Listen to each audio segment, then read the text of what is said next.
Hey guys, today we talk about one of the dirty jobs of building a model kit. Today we're going to talk about what options you have to sand your models. Whether it be a 3D print, a model kit, all or most of these options apply. And at the end of the video, I'm going to show you a tool that can be worth having on your bench and help save you mess and cleanup time. See you guys inside. Hey guys, welcome to today's video. Today, as you can see in front of me, there are multiple things that are as part of one of the dirty jobs of building your model kits. Any model kit, every model kit, if you're doing it and you're making it look good, you're gonna need at least some of these tools. And with that, I'm going to go through a wide variety of tools that'll help you make that model kit look fabulous. From all the way from fiberglass, pencil, streamline cleaning tools, all the way up to the electric tools that can help you move through sanding faster. Now I am limiting this video to hobby tools. We're not going up to the big orbital sanders or anything like that that you can use on cosplay armor to help save time. This is the small handheld tools that you can use at your desk very easily and still achieve a good final product. Now I'm going to discuss the tools to perform the job.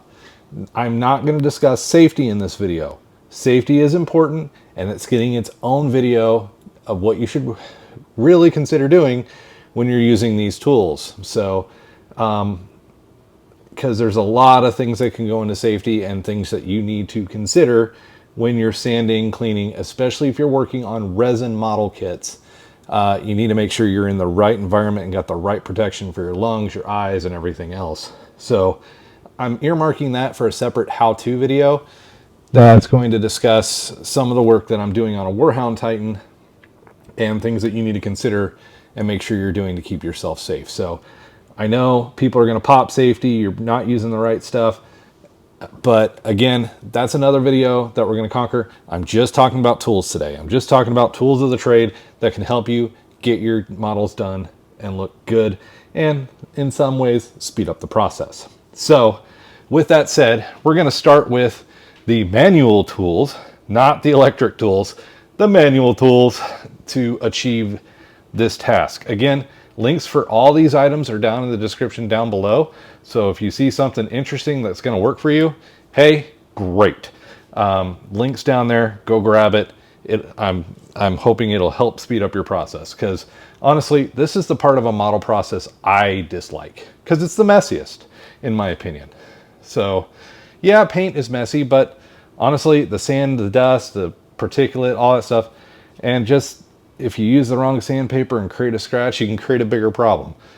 But hey, that's what the putty video that was out for last week is, to help you fix that problem if you mess up. So hey, great things. So kind of starting out, some of the tools that I like to use, I like these fiberglass pencils. So if I have a etching line or something that gets filled in and it shouldn't, this thing is great for helping get in there. That is a piece of fiberglass lead that can actually help get putty or anything that may have seeped into that line out and help you clean it up. So it works really well. This is from Galaxy Tools. This is the 0.5 or 0.5 millimeter.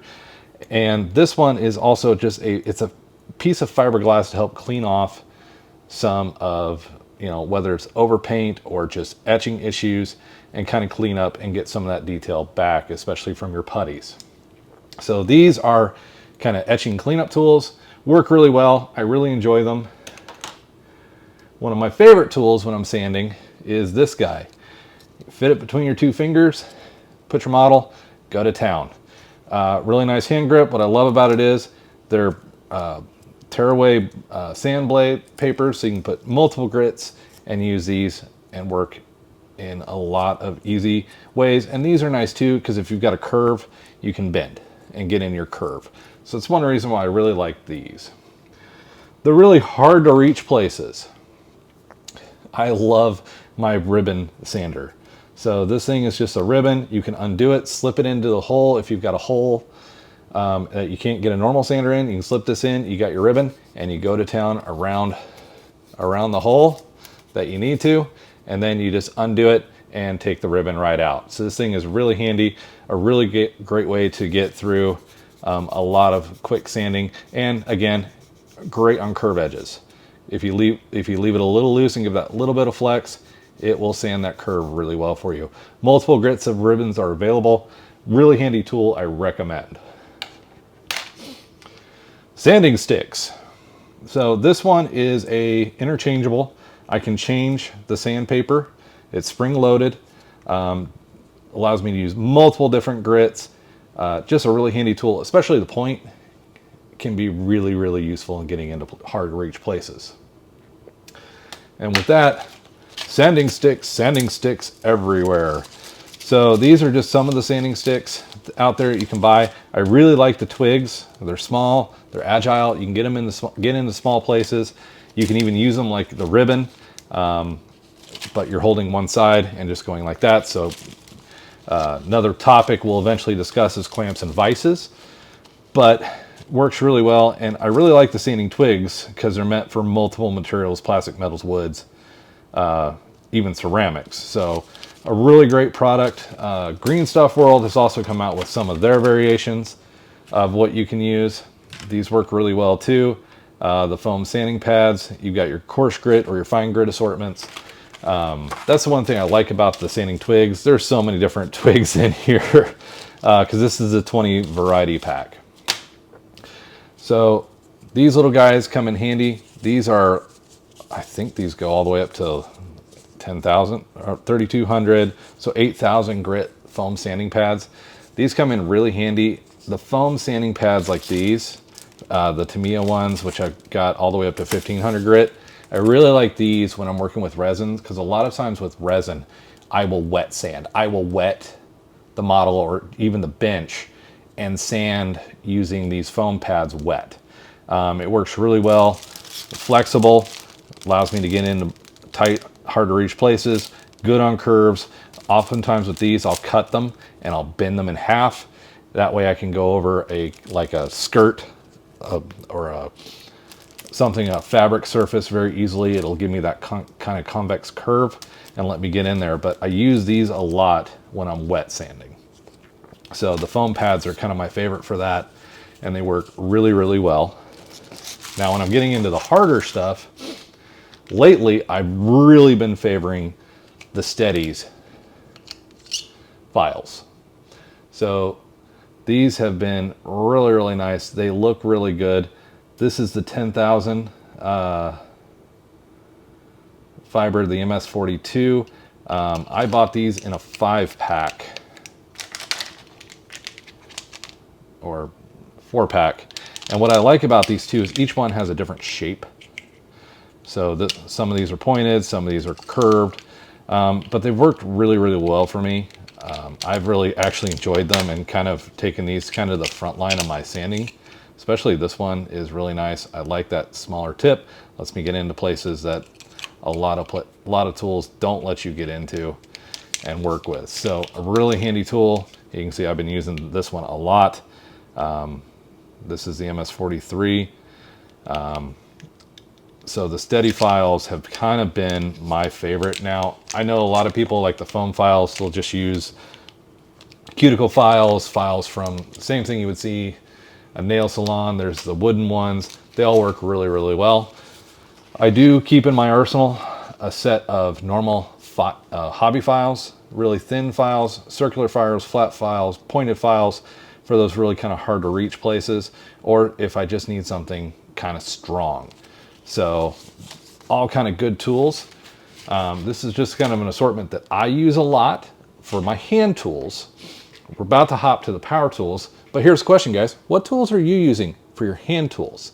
Make sure you comment that down below so that you may teach me something new. I loved the putty video because so many great things got put into the comments. So keep that up, guys. What tools are you using? Let me know down in the comments below. Before I reset and move to the power tools, if you're new here and haven't subscribed yet, make sure you hit that subscribe button, as we are kind of doing all kinds of new different things every day. I know this is more of a product show and tell, but it's kind of one of those things. If you don't know the products exist or the different types of tools exist, how can you use them, right? Well, we got to make sure, they're out there. Now, Here's just a small assortment of power tools. Again, as I said, I'm keeping this to the minis workbench. I'm not I'm not going out there for the big cosplay stuff. If you're interested in seeing the bigger sanders, we can do a video on that, or what I do to do that. So a lot of those hand sanding bits I use in that stuff, but this is more, I'm sitting at my desk here in the house and I'm just doing some sanding. So of course we have the reciprocal sanders, which are always nice. I have a wide assortment of these. I have the corded Mr. Hobby G tool, great sander, multiple heads, different textures. Really nice, a little limiting because it does require the power cord. But if you're doing a big project, you want the power cord because it sucks when they run out of power.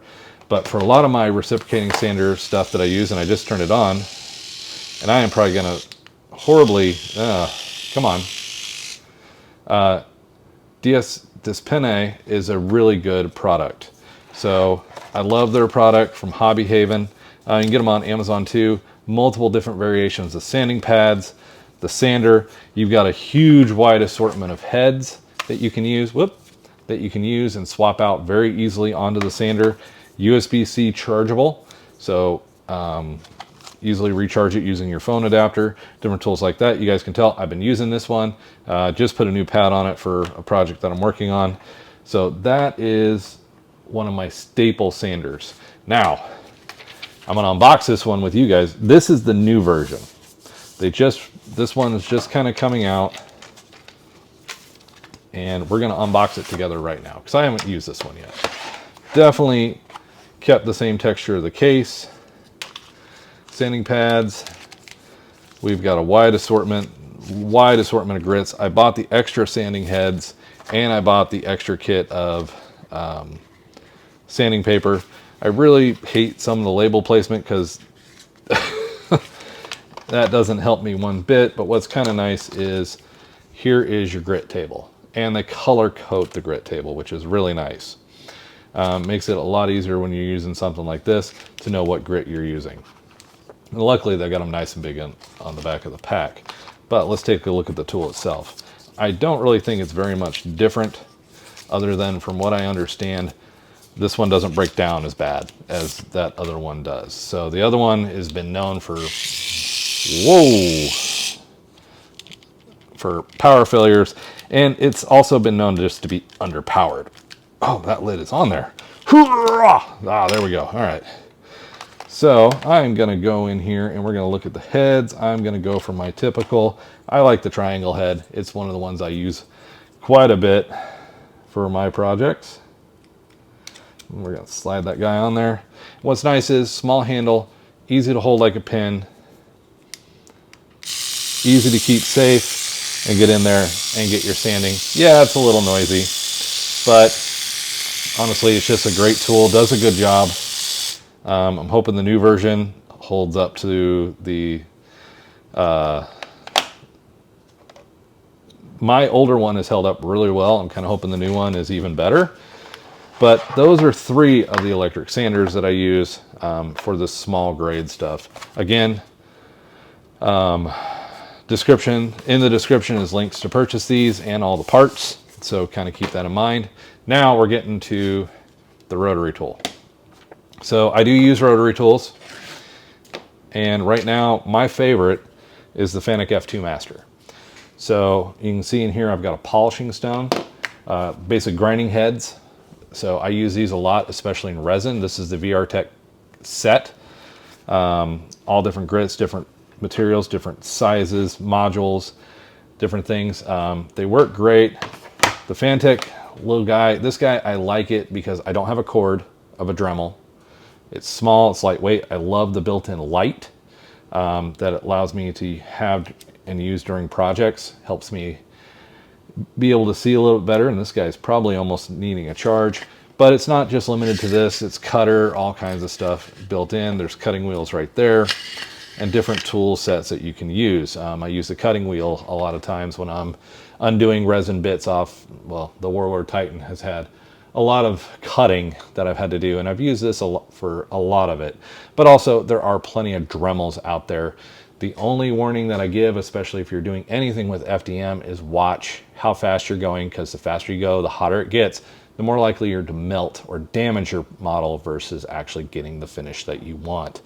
A lot of times I'm using these when I'm getting rid of like where the sprue points and different things like that were connected, especially in the bigger resin kits.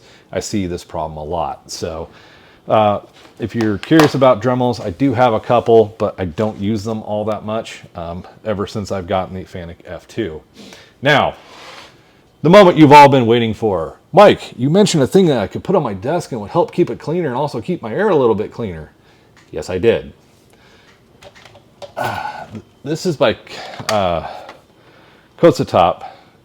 This is a little desk-mounted air filter. But it's also great too, because when you're standing and you're doing stuff, it's catching the particulate in here. It's not going all over your desk. It's sucking it into here. So it's basically just a little exhaust fan, just a little dust collector. You see these more in nail salons and different things like that. But when I'm doing little small projects, this thing is just awesome of keeping my desk clean. And keeping everything in here. Changing the filter is really easy. Pop this off, pop your filter out, throw it away, pop a new one in. It's a little noisy depending on how fast you're running it. Of course, I'm not plugged in right now. But if you're going to be doing stuff, especially with resin projects, this guy can be very, very helpful. Again, I'm not discussing safety. This is just a helpful tool with sanding to kind of keep your desk clean. Of course, you know, desk mats are always a good thing. And we will discuss face masks and eyewear and stuff in another video. This is just talking about the tools that are available. So hope you guys enjoyed the video. Hopefully you found the content worth it. Again, if you're new here or if you haven't, hit that subscribe button. You saw something here or saw a tool I missed, hey, help everybody out by contributing down in the comments. Or if there's a tool here that you use a different way than I do, I'd love to hear it, because I'm all about learning as well. We're all in this hobby together. We're all learning it together. So let's keep teaching each other. So thank you guys. I hope you enjoyed the video, and we'll see you in the next one.